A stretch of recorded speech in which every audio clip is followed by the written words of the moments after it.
New Year's Eve 2011. Most Americans are intoxicated, or about to be, and the news cameras are setting up at Times Square. In Washington, a more somber ceremony is underway. Invitation only. President Barack Obama signs into law the NDAA, or National Defense Authorization Act. Like so many war-related bills, the NDAA has been rubber-stamped by the House and Senate, receiving near-unanimous support by both Democrats and Republicans. Yet this bill had a very special clause. The rules formerly applied only to foreign terror suspects, or enemy combatants, would now apply to American citizens themselves. Overturning hundreds of years of common law, Americans could now be subject to indefinite detention and even murder without the benefit of due process.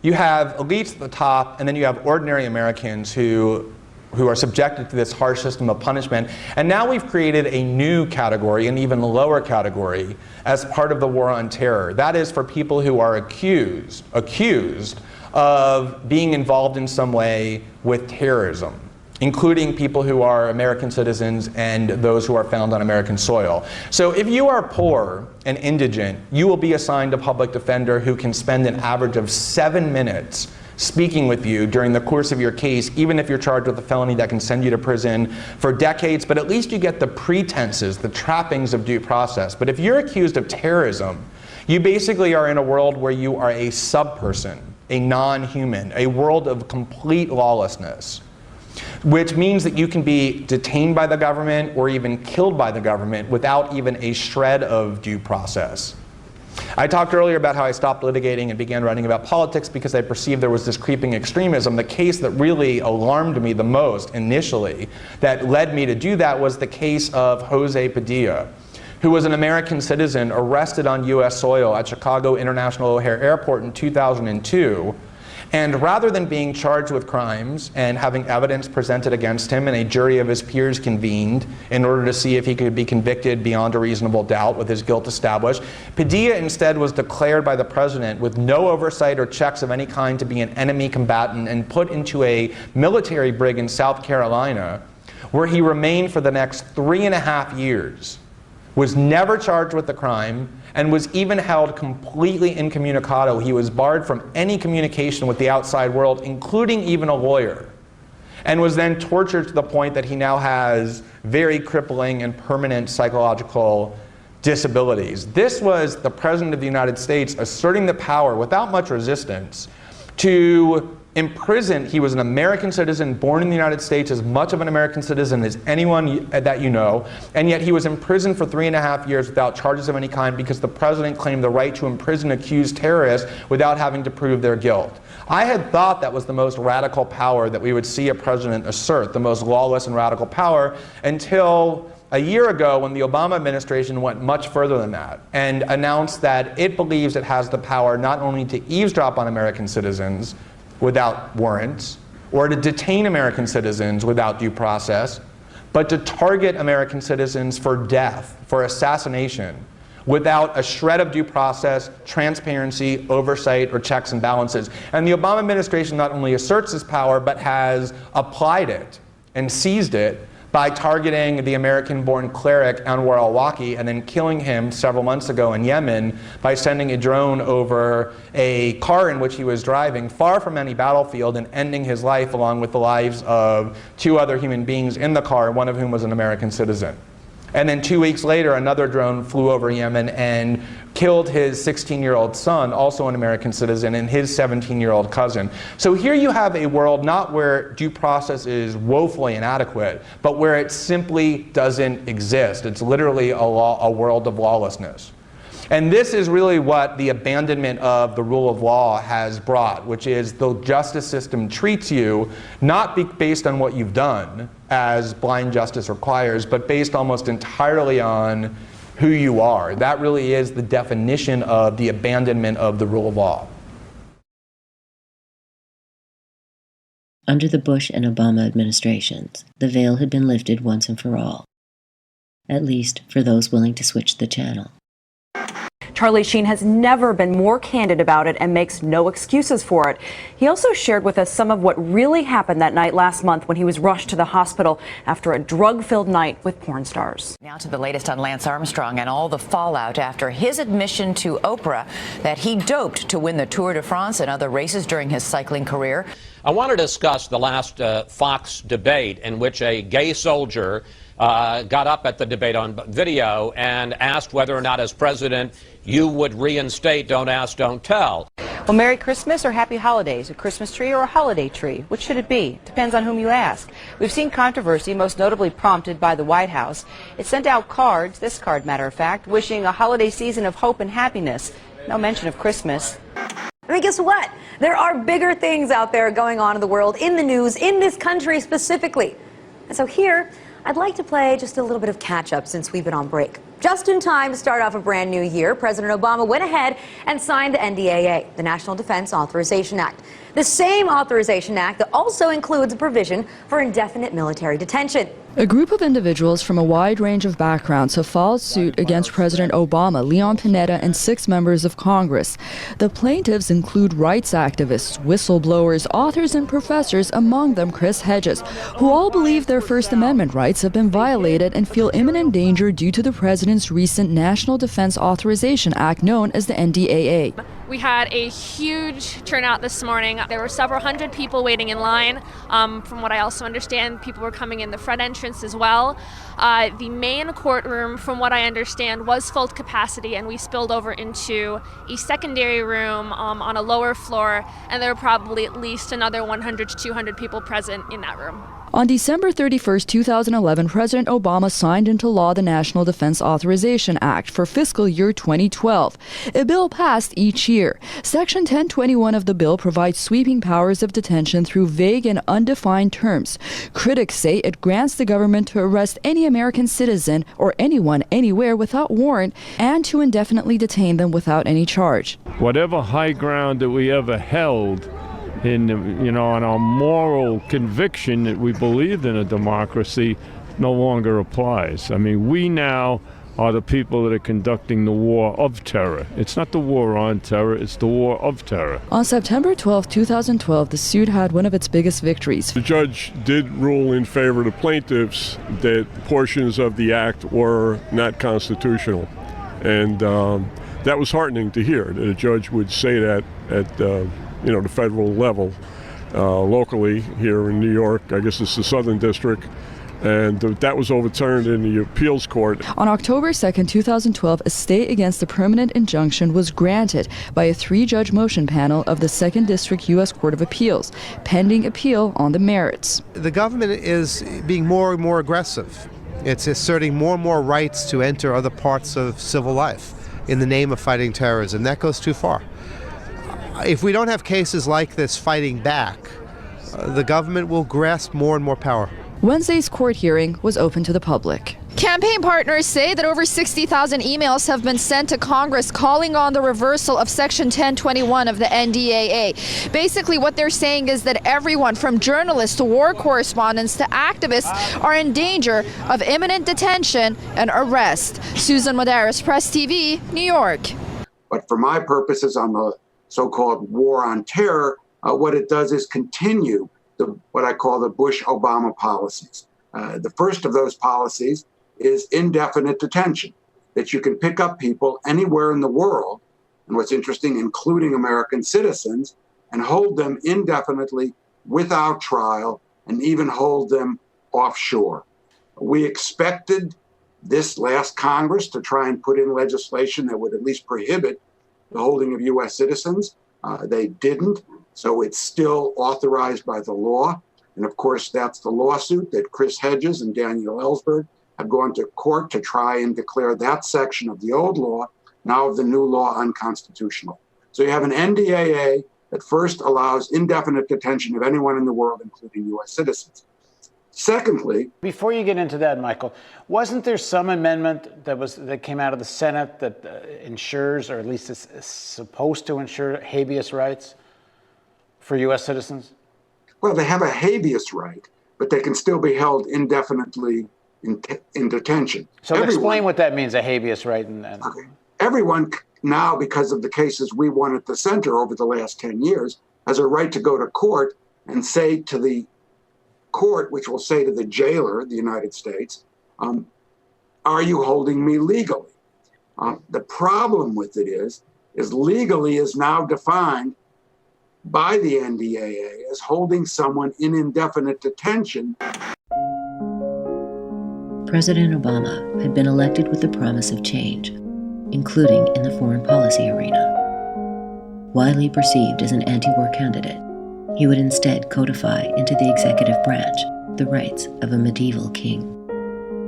In a series of intentional leaks to the New York Times, Obama boasted of preparing kill lists of militants in several countries around the globe. At one point during his first term, he was attacking people in 5 separate countries.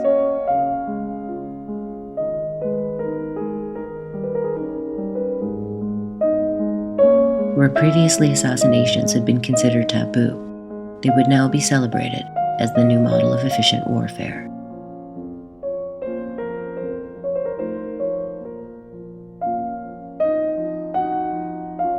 Most of the known assassinations carried out by the United States are conducted by drones piloted by people sitting at comfortable desks. The drone operator can kill dozens of people with a flick of the wrist, then walk down the hall for a meal at the cafeteria. Thank you.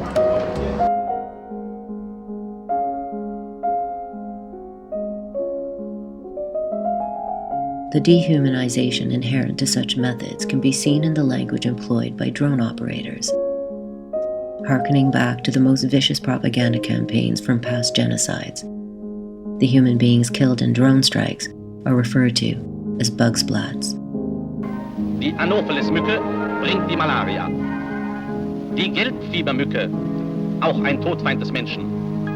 20 Stunden lang Blausäureeinwirkung und alle Schädlinge mit Brut und Larven sind vernichtet.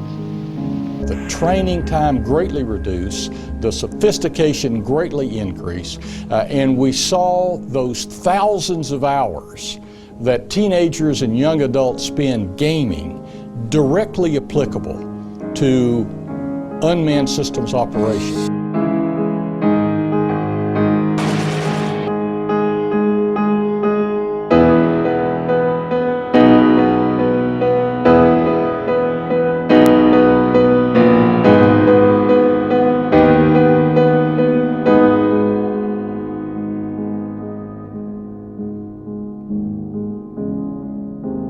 I want to make sure that people understand actually drones have not caused a huge number of civilian casualties.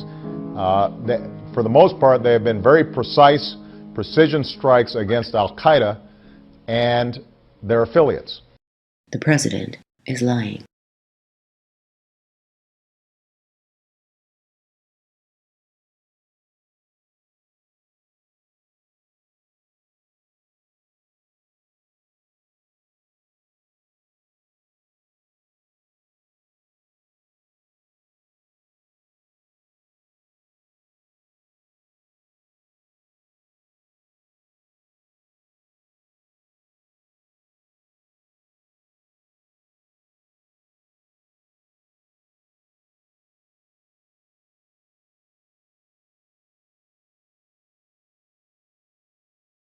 Equally disturbing as the civilian casualty rate for drone strikes, the CIA often targets individuals whose identity is not even known at the time of the strike. He or she is merely suspected of being a so-called militant. Someone goes into a shopping mall in pursuit of one of their enemies and opens fire on a crowd of people and guns down a bunch of innocent people in a shopping mall. They've murdered those people. When the Obama administration sets a policy where patterns of life are enough of a green light to drop missiles on people or to use, to send in AC-130s to spray them down. But that wasn't the case here. You're talking about a targeted person here. No. That's not. But if you go to the village of Al-Majla in Yemen, where I was, and you see the unexploded cluster bombs, and you have the list and photographic evidence, as I do, of the women and children that represented the vast majority of the deaths in this first strike that Obama authorized on Yemen, those people were murdered by President Obama on his orders. One of the things we found is that there are entire communities who live in areas where drones are flying overhead 24 hours a day, 7 days a week at times. And these people don't know when those drones will strike. They don't know who they will strike.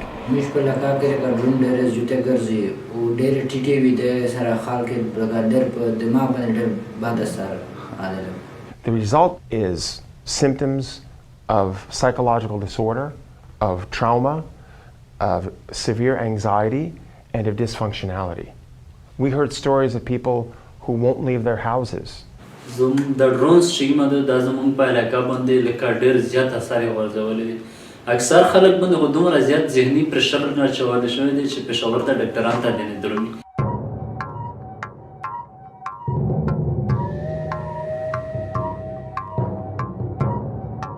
When we interviewed psychiatrists and psychologists who had treated people with these symptoms, they said that a number of people displayed very serious symptoms of post-traumatic stress disorder or PTSD. We may not have declared war on Pakistan, but for the people living in northwest Pakistan under drones, they're in a war zone. One of the things we found and documented were incidents of double tapping. There'll be an initial strike on a target and then very shortly after a secondary strike. What has happened in the period between the first and the second strike is that neighbors or people nearby or family members or in some cases doctors have come to assist those who may have been injured and still survived. And when they're doing that, a second drone has hit. The people with whom we spoke in the communities affected, almost without exception, told us when there's a drone strike, we won't go near afterwards. And we even heard this from some medical professionals.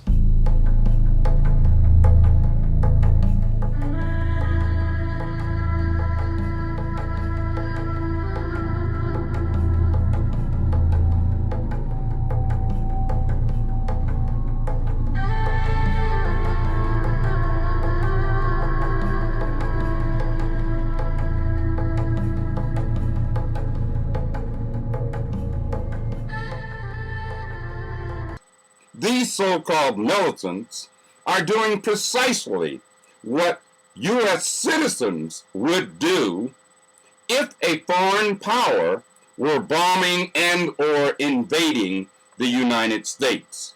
They would defend their homeland.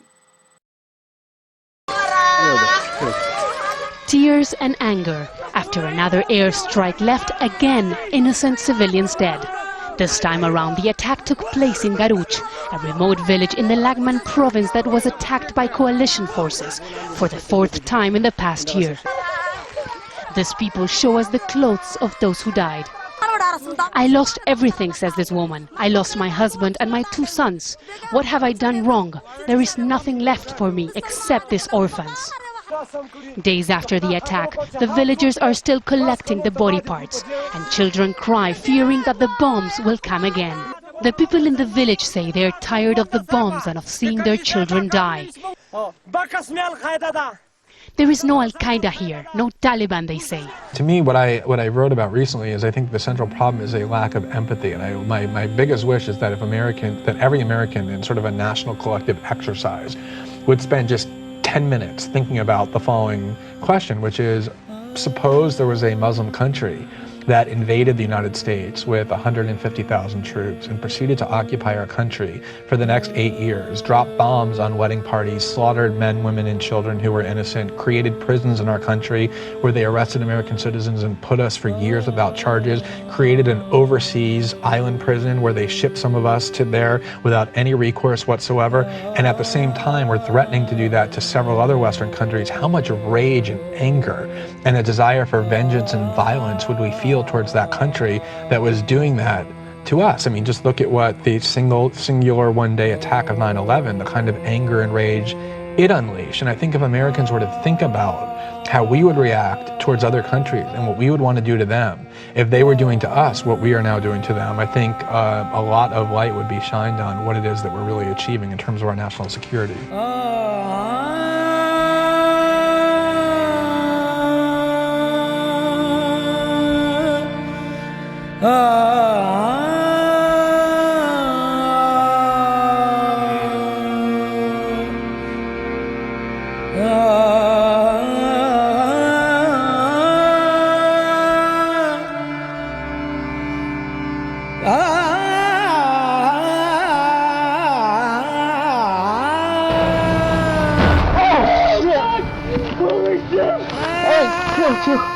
Lord, please let it stop. Please let it stop. Oh, shit. Oh, God, don't let the next one be any closer. Just let him stop, Lord.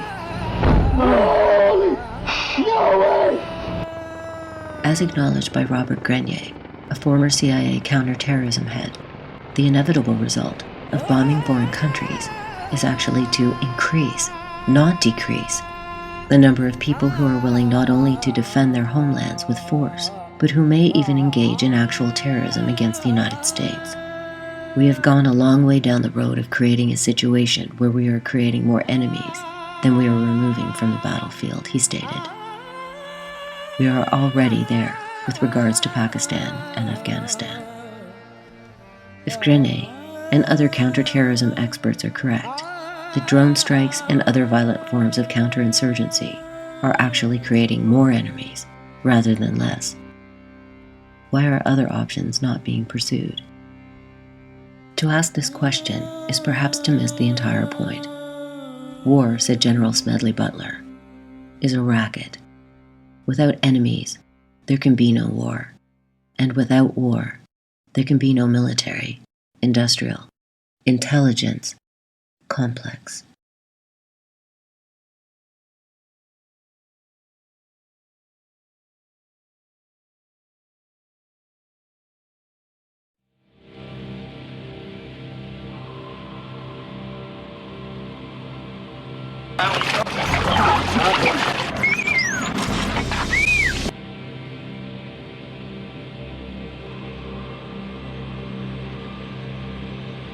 Security is tight. Secret Service agents flank the presidential candidates on the lookout for trouble. Meanwhile, out in San Diego Harbor, a secret and elite Navy Corps patrols the dark waters on red alert. But the soldiers in this unit aren't human. They're dolphins.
This is the Nano Hummingbird. It's been in development for 4.5 years, and it was funded by DARPA, which is the Defense Advanced Research Projects Agency, and they fund the kind of extreme R&D projects for U.S. military. And the idea of this, it would be a small, covert, unmanned surveillance aircraft that could do unique missions flying outdoors as well as indoors. It has a video camera, and the unique part of it is it uses flapping wings for both propulsion and control, and it has the capability of flying in forward flight as well as in hover flight. So it can actually hover in place, it could hover outside of a window, as well as flying in forward flight, going from point A to point B fairly rapidly. With the bird body and the video camera and the transmitter, this flies for up to about 5 minutes, and it has a speed range of up to 11 miles an hour. It can fly sideways, it can rotate on its axis. It actually can fly backwards up to 5 miles an hour, which is very unique. And it has a range of about 100 yards or so for the communications. There are no immediate uses for the Nano Hummingbird by the military right now. It has a long ways to go. The aircraft will either be a useful surveillance aircraft on its own, or it might be that just the technology, that elements that we've developed for this get integrated into other drones and other aircraft systems. So the use could be any number of directions. It's not unusual to see small insects and birds flying through the air. So common, they often go unnoticed. And that's exactly how the U.S. Air Force wants the next generation of UAVs, unnoticed. These are vehicles and systems that are modeled after birds. They're about the size of a bird. They're biomimetic. A lot of them will actually look like birds so that they can be concealed in the military environment or in the military mission. Missions that may be too dangerous for human pilots. James Grimsley is the CEO of Design Intelligence Incorporated, the Oklahoma company that is designing unmanned air vehicles to take on our most dangerous threats. In particular, we're working with very, very small vehicles called micro-air vehicles. These are the vehicles that are going to be used by our military in the next 4 to 5 years for reconnaissance, surveillance, and just a variety of purposes, and even possibly weapons. And they will carry a variety of payloads, from sensors to warheads to just you name it. So we work with very, very small stuff. So small, they can go virtually anywhere, virtually undetected. In a promotional video for Design Intelligence Incorporated, we see just how advanced the new vehicles could be. It will blend in with its surroundings and operate undetected. MAVs will use microsensors and microprocessor technology to navigate and track targets through complicated terrain, such as urban areas. The ability to travel complicated terrain unnoticed may make UAVs the new future of our military. It's used to track human motions. So right now it's tracking my hands, my arms, my whole body gesture actually. And then we interface that information to the system, which allows me to then tell the vehicle exactly where to go. And I can even do things like tell it to go up, do a flip, come to me, move it around in general. How interested is the military in this technology? They're extremely interested. In the short term, it gives them a leg up on what the opponents can do. So it's just it's a way to get an advantage. But you see, that's the problem with it too, because then it leads to an arms race. They develop this technology, they deploy it, then the opponents, they develop that technology and then deploy it, and then before you know it, we have all of this technology being deployed in warfare, and it just kind of raises the overall level of how technology is used in warfare. Right now in war, for the most part still, there's a human being who's making a decision whether or not to fire a weapon of any type. If robotics were allowed to fully develop and they were autonomous, killer robots, as I like to call them, they would be able to be programmed, set free, and make the decisions about when, where, who, and how to attack. a number of governments, including the United States, are very excited about moving in this direction, very excited about taking the soldier off the battlefield and putting machines on the battlefield, thereby lowering casualties. There's nothing in artificial intelligence or robotics that could discriminate between a combatant and a civilian. It would be impossible to tell the difference between a little girl pointing an ice cream at a robot or someone pointing a rifle at it. Killer robots don't exist yet. There are precursors, systems that can make determinations but have a human who can override their decisions. With fully autonomous robots, you take the human out of the loop. There are precursors both on the ground and in the air that are problematic and show the development of autonomous technology is getting into a dangerous area. There's a weapon called the X-47B produced by the United States. At this point, it's designed to refuel by itself and land on an aircraft carrier by itself. However, it is also designed to carry weapons, and if it can eventually fly by itself, as is intended, it would also be able to identify targets and launch its weapons without any human interference. Samsung's intelligent surveillance and security system, with the capability of detecting and tracking as well as suppression, is designed to replace human-oriented guards, overcoming their limitations. On the ground, there is a Sentry robot used by South Korea and Israel. The Sentry operates by identifying people that enter a certain area. It then asks permission of a soldier back at base whether it should fire or not. If the soldier grants that permission, it shoots the individual. Our concern is that that permission may not always be required, that a robot could fire without any human intervention. If a robot goes wrong, who's accountable? It certainly won't be the robot, but it could be the commander who sent it off, could be the manufacturer, it could be the programmer who programmed the mission. The robot could take a bullet in its computer and go berserk. So there's no way of really determining who's accountable, and that's very important for the laws of war. Human Rights Watch is so concerned about the dangers of these fully autonomous systems that we think that a preemptive, comprehensive prohibition on the development or production of these systems needs to be enacted immediately. I believe that civil society has a right and obligation to take action when they believe that a government or a military is behaving incorrectly in their name. That was part of what helped inspire the campaign to stop landmines, the coalition to stop cluster munitions, both of which were successful, of course, in achieving treaties. I know we can do the same thing with killer robots. I know we can stop them before they ever hit the battlefield.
He may be playing the harmonica now, but 40 years ago, Frank Serpico was blowing the whistle on widespread corruption in the New York Police Department. It made him a pariah on the force, and he was shot during a drug bust in 1971 while screaming for his backup.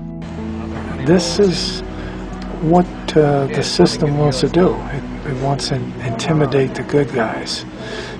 And that's why it's so important for individuals to stand up and do the right thing. The case against the CIA has always lacked information on how precisely its officers set about their covert action. Philip Agee, now living in Cornwall, was such an officer, and his diary, to be published by Penguin in the next few weeks, gives his version of what life is really like inside the agency. He names every officer and agent he's ever met, and describes a CIA man's work in daily detail. Why should I be delicate with them? I don't expect any quarter in return, because this is part of the conflict that's going on in the world right now. The CIA is enforcing American economic exploitation, and people are dying, and people are starving because of this system. My expertise, as you know, is CIA, Marine Corps, 3 CIA secret wars. I had a position in the National Security Council in 1975 as the chief of the Angola task force running the secret war in Angola. It was the 3rd CIA secret war I was part of. They undertake to run operations in every corner of the globe. They also undertook the license of operating just totally above and beyond U.S. laws. They had a license, if you will, to kill, but also they took that to a license to smuggle drugs, a license to do all kinds of things to other people in other societies in violation of international law, our law, and every principle of nations working together for a healthier and more peaceful world. You come up with 3,000 major operations and over 10,000 minor operations, every one of them illegal, every one of them disruptive of the lives and societies of other peoples, and many of them bloody and gory beyond comprehension almost. Our girls forgive me concern about the possibility of going to prison for this. We have a pushback. Wouldn't you go to prison to sell this war? I realize now that my previous attitude had been simply mistaken, that I wasn't discharging my responsibilities to the country, to the Constitution, to the public, or to the troops, by keeping those secrets which had led to the escalation of the war, that had been wrong. One of the most startling cases of government whistleblowing is Sibel Edmonds, who's been called the most gagged woman in history. Sibel is an Iranian-born former FBI translator who's been fighting for years to tell her story. Until now. After waiting 340 days for FBI clearance of her memoir, she decided to release the book on her own, in full, without any approval or redactions. The book gives explosive allegations that indict multiple levels of the government in traitorous deception and cover-up inside the FBI. After 9/11, they took one of the programs I had done, or the back-end part of it, and started to use it to spy on everybody in this country. So that was a program they created called Stellar Wind. That was separate and compartmented from the regular activity that was ongoing, because it was doing domestic spying. All the equipment was coming in, I knew something was happening, but then when the contractors I had hired came and told me what they were doing, it was clear where all the hardware was going and what they were using it to do. For the first time, 25-year-old U.S. Army Private Bradley Manning has admitted to being the source behind the largest leak of state secrets in U.S. history. More than 1,000 days after he was arrested, Manning testified Thursday before a military court.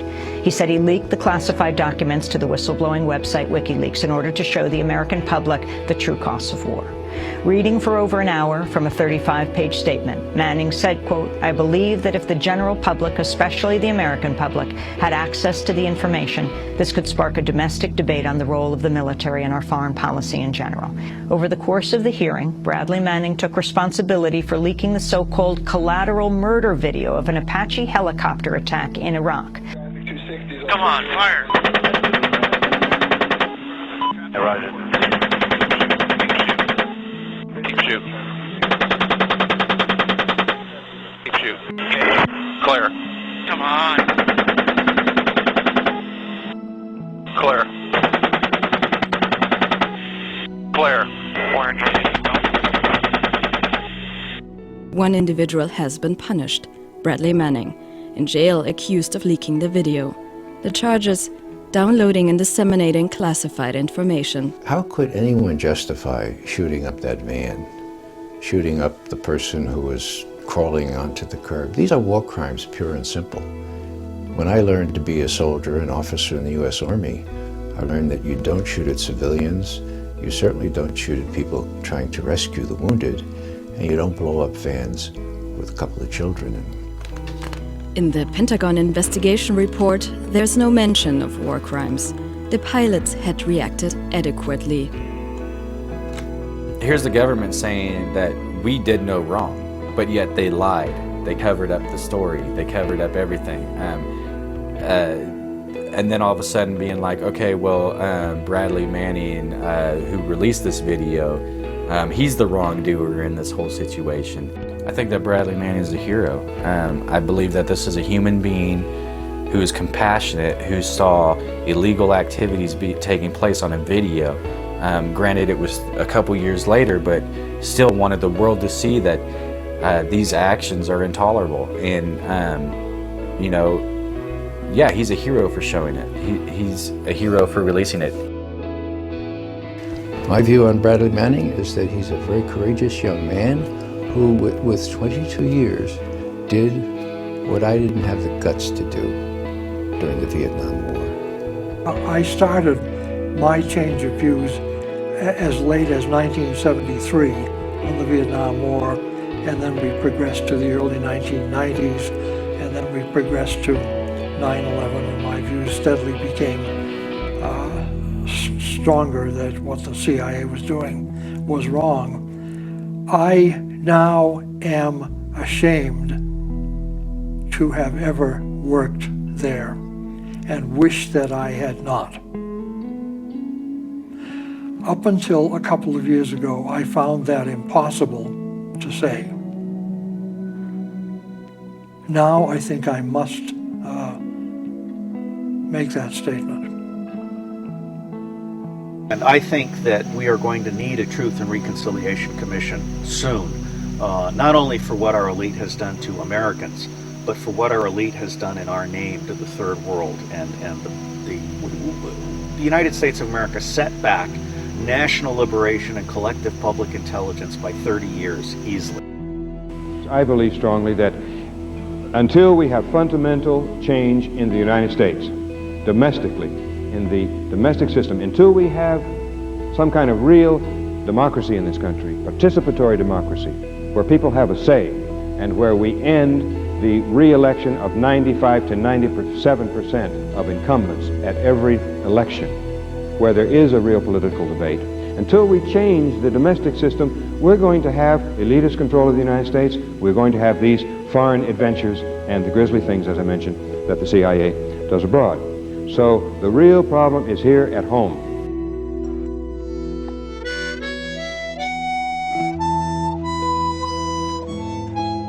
I always said that no matter how big or how much corruption there is, never greater than the individual or the might of doing the right thing.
This country's gone, innocent soldier.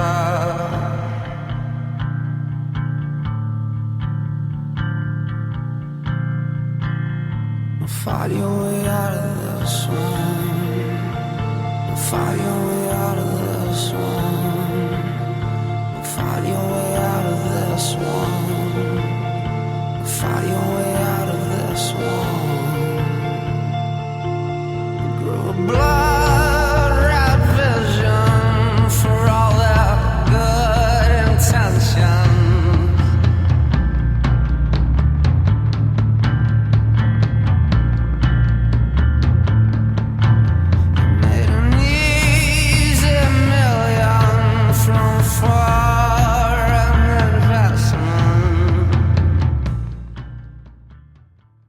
A rat, if you turn a light, a bright light in a rat's face, that he'll run for cover.